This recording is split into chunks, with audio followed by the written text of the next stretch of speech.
Hello guys, welcome back to the channel. Here's our preview for the England v India Test series, which starts this Friday at Headingley. So there's a few things for us to get through. So England have announced their playing 11s, which we'll go through. A little bit about India as well. New bit of a new era for India's Test team at the moment. So we'll chat about that and how we see the series going. Really, subscribe if you're new around here. So Kat, thanks again for joining, mate. Let's get right into it because. As usual, under Ben Stokes and Brendan McCullum, England have announced they're playing 11 already. This is Wednesday, as I say. The Test series starts at Henley on Friday, so we already know the playing 11. I'll just run through it briefly. So Zach Crawley and Ben Duck at the top of the order. Ollie Pope's in at number 3, which was the big talking point over him with Jacob Bethell, which we'll talk about. Joe Root at 4, Harry Brook 5, Stokes the captain at 6, Jamie Smith at 7. Chris Wokes is back in. He's at number 8. Brian Cast is back as well after his injury problems. After his good winter, of course, with the England team. Josh Tongue is in at 10. Shoaib Bashir, man of the match. Against Zimbabwe, he keeps his place at number 11 as England's primary spinner. So your thoughts on that lineup, Kat? I mean, obviously, as I say, the big sort of talking point was it going to be Pope or the superstar that is Jacob Bethell at 3? They've kept faith with of Ollie Pope. I mean, he did get a big ton against Zimbabwe, but no disrespect to Zimbabwe, it's a pretty second-rate Test attack, if I'm being honest. But he's kept his place. Your thoughts on that decision for England to stick with Pope? Was that what would you expecting that, and would you have done that as well? Yeah, no, cheers for having me back, Wesley. Good to be on. So I think in regards to Ollie Pope, I think it's pretty harsh to drop someone after getting 171 in their last Test innings. So I think in the short term, it feels like a fair decision, but it feels like there's kind of a bit of a fudge in kind of the longer term thinking of the team and kind of the direction it's going. I mean, is Ollie Pope kind of a long term number 3? I'm not so sure he is. If you look at his record against India and Australia, I think he averages 22 overall, and he's only got like 250 plus scores against those teams. And so obviously one of them was that incredible 196 over in India in the last tour over there.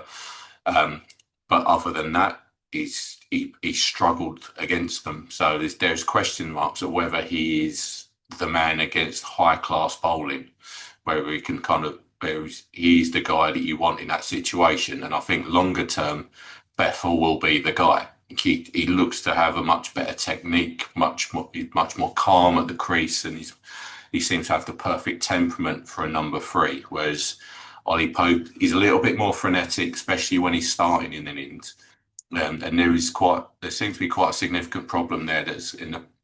He seems very frenetic, and his feet don't seem to get going, and he looks like, I think that maybe like the Bazball effect of trying to be positive, trying to move the game forwards and stuff like that, has maybe confused his method slightly, especially when he started an innings. Because in first class cricket for Surrey, he's got a fantastic record, but in terms of starting innings at Test level, there seems to be a problem there with his tempo. So whether he is the right long-term number 3, there's question marks there. But I think in the short term, medium term, I think that feels like a fair decision. So yeah, overall I think the question in terms of the batting lineup, I think that it looks reasonably strong. I think it's as expected. I think there are question marks over the bowling. Whether there's enough in that bowling attack to kind of take 20 wickets in the game. So if you look at the seam attack, a lot of the smart money is saying that Bryden Cast is going to be taking the new ball. His record with the new ball in first class cricket, he's done it on 16 occasions in the 94 first class innings he's bowled in, and he's managed to combine 2 for 246 over those times that he's done it. So whether he's a new ball bowler or not, he might well surprise us. But I'm not sure he's the man to be taking a new ball. I think he's a so it's like a change bowler, someone to bowl us middle overs and make things happen. I think Josh Tongue could do a good job with a new ball, bowls at good pace, moves the ball. I think he would be a better option. Um, and in terms of Sharad Bashir as the sole spinner against Indian batters against on pitches which may not turn as much as those he bowled on over in India, where he did pretty well. There's question marks there whether he will do as well, but Ben Stokes seems to get something out of him in terms of creating the culture and the environment. Because it's in like first class cricket, Bashir seems like he can't bowl a hoop downhill at the moment, and he's just like he can't buy a wicket. Whereas in England, he looks like the reincarnation of Graham Swan. So obviously Ben Stokes is doing something right with him, but there's still question marks there. So I think there are questions. It's be interesting to see how that bowling attack goes. I think there will be a lot riding on Chris Woakes and Josh Tongue. Also, will Ben Stokes be able to, how many overs will he be able to bowl? So with his hamstring injuries, he bowled some overs against Zimbabwe, but I think it's like very few. So, will he be able to kind of bowl 10, 15 overs in a day? And will he be able to kind of back that up the next day? So, I think the big question marks are over the bowling attack. But I think man for man on the batting lineup, I think we match India at the moment, and I think we should put runs on the board. So Yeah. Yeah, well, I mean, especially if the weather stays as it is, if you're a batter, make hay while the exactly, sun shines, eh?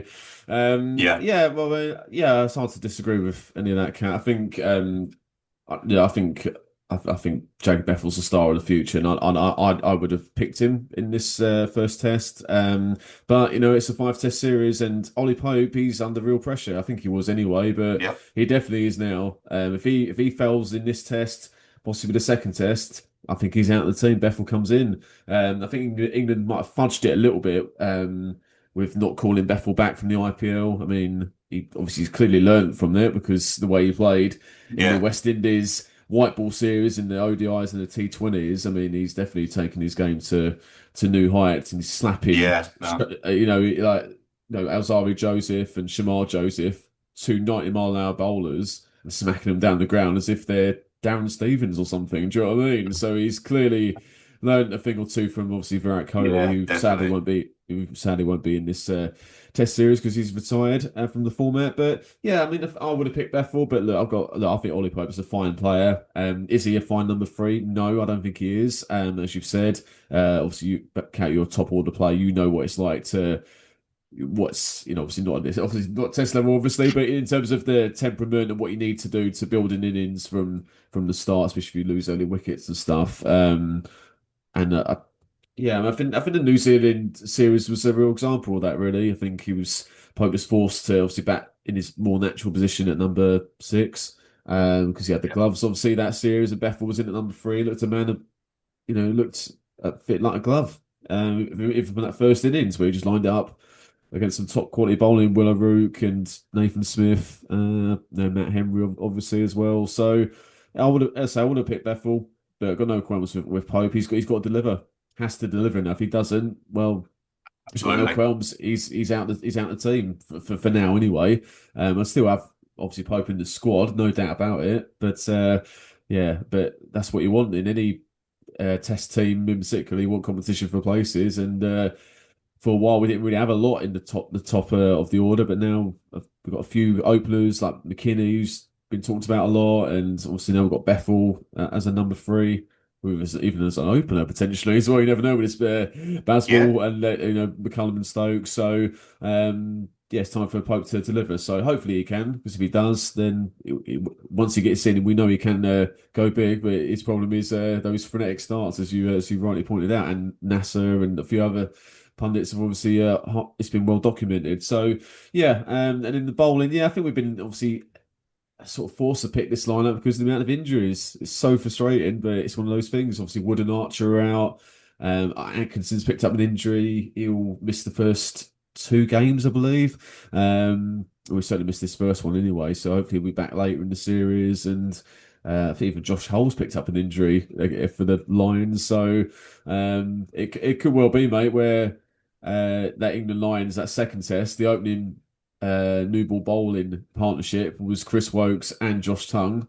And they might take the new ball for the England main team on for Friday. Obviously, Wokes definitely will. So he picked up some wickets in that the England Lions game against India A and Northampton recently. So good to see. Obviously, Wokes back in the swing of things as well. So obviously Yes, that's a bit of band depth as well, and number 8 as well. yeah, I think it's Jofra Archer's. He's in the interesting one because he could play a role later in the series because he looks like he's going to play a championship game for Sussex in the next round of Yeah, fixtures, that's and if he right. That's comes right. through Yeah, that, then we could see him in either the second or the third test, and Gus Atkinson should be back by that point as well. Hopefully, all being well. yeah, So I think they. For workload reasons, the selectors like to move the bowling attack around and keep things fresh to an extent. So you should see that. So the attack which start this test, I'll be astonished if that plays all 5 tests. oh yeah, yeah, So yeah, yeah, absolutely. And they it's don't, the same for India as yeah, well. India have got the same problems. yeah. But let's say they don't often like to make too many changes to the batting lineup. But as you say, I think yeah, if Pope if fails a couple of times, and it's like Mm, yeah, and if he's in early against Bumrah with a new ball, yeah, if you're starting your innings against Bumrah, he's probably the best fast bowler in world cricket, oh and yeah, you yeah. know, In all and formats as well. exactly, and it's like you're trying to start an innings against him, and you struggle starting an innings full stop. He could be in trouble. So yeah, so that will be interesting to see. So yeah, I think there's definitely a chance that Bethell could come in at some point in the series, Oh whether yeah, that's yeah, form, whether that's an injury. So it'd be yeah, it's going to be one of them subtexts that's just going to be sitting there for the series, especially if Pope doesn't get any runs. yeah. No, absolutely. I mean, that's the Uh, thing about 5 test series. There's always subplots and subplots in there.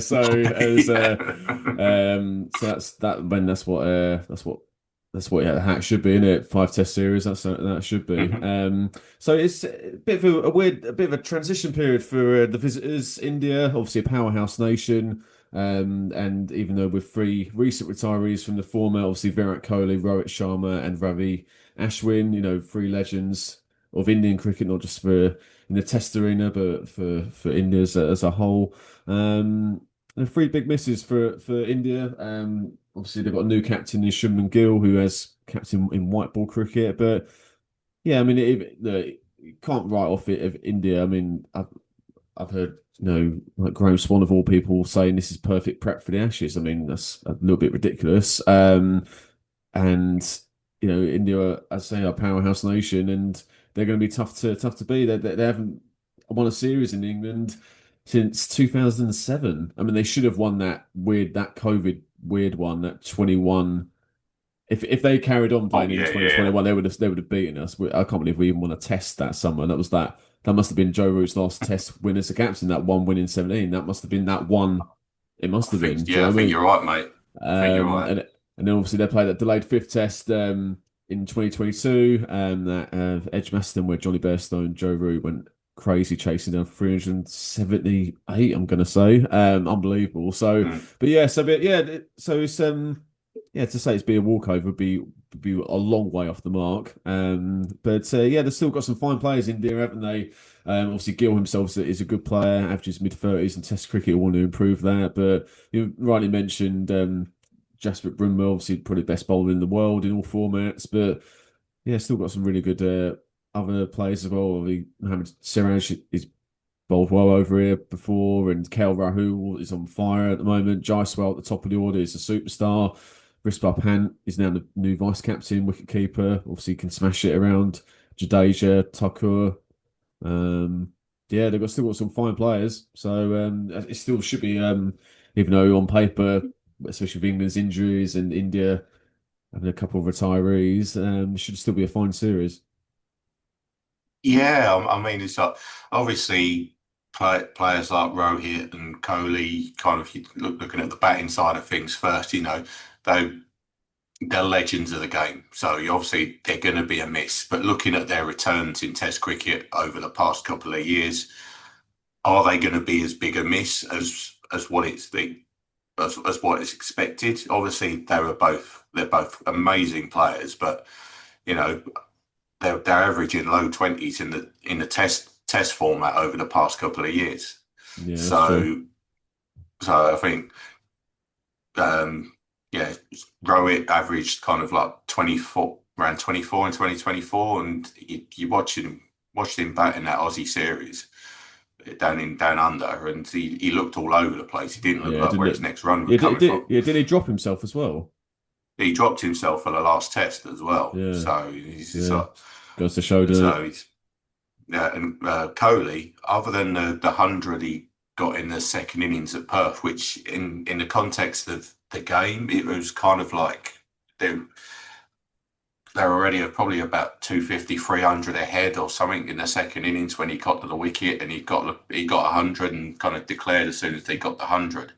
So and those are about those miles ahead in the game. So he's Mm. that was kind of like a bit of a um, it wasn't a crucial 100 in the context of the game, but obviously it was important for him personally. And but that's the only real score he's got in recent times, and he's averaging low twenties over the past couple of years in Test cricket. And arguably, and this may sound strange to say, is like the Indian batting lineup was in need of a refresh, and it probably may be stronger now. Those two guys have come out of it because I think they'd kind of lost that aura and that kind of fear factor in Test cricket that they may have once had.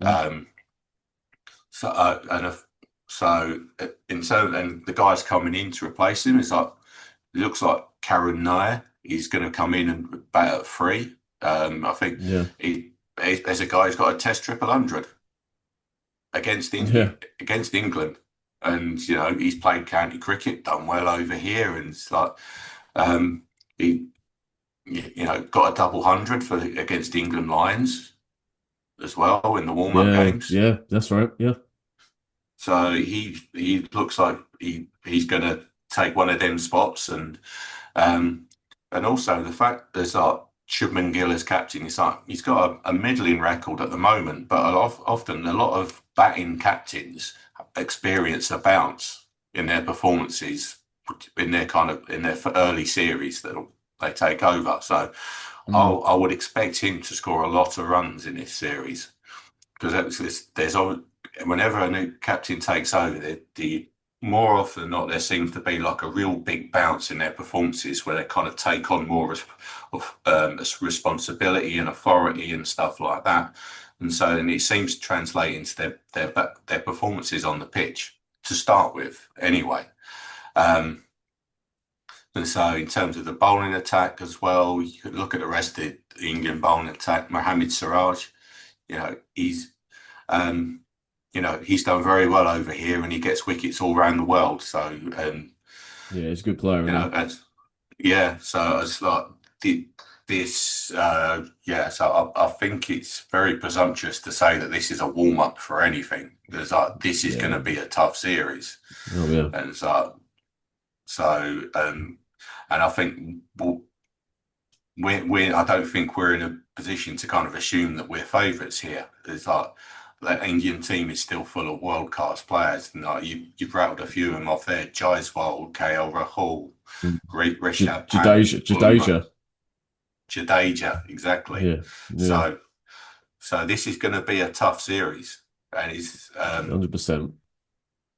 Yeah, so yeah, yeah.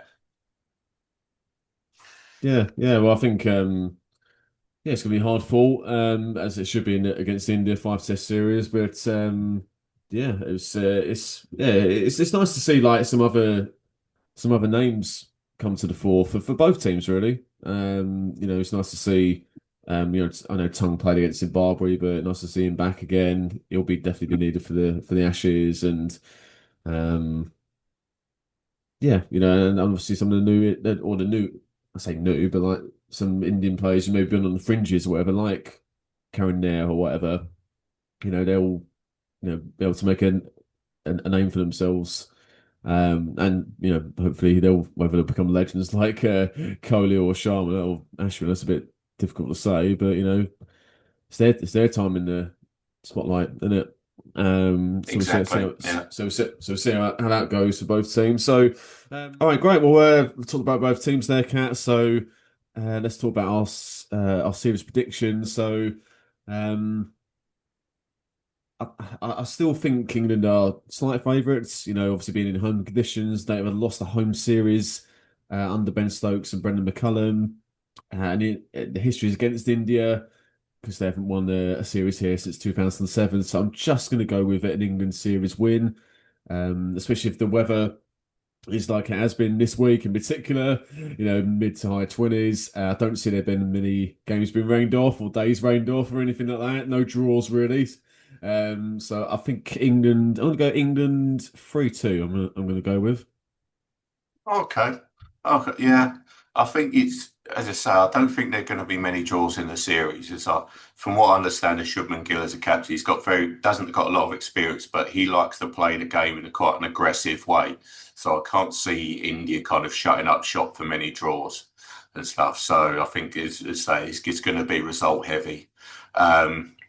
So in terms of my prediction, I'm similar, but I'm probably going to go for a drawn series as well, because I was going to go for a 2-2. So I think there might be one rain affected kind of later down the line. So I think that'll be Yeah, probably the only way you get a draw. But I think there's, yeah, I think I'd imagine I'm going to 2-2. I think that the kind of India probably have a better bowling lineup than what we do. I think as Bumrah just brings that X factor and he can win you a test match on his own almost.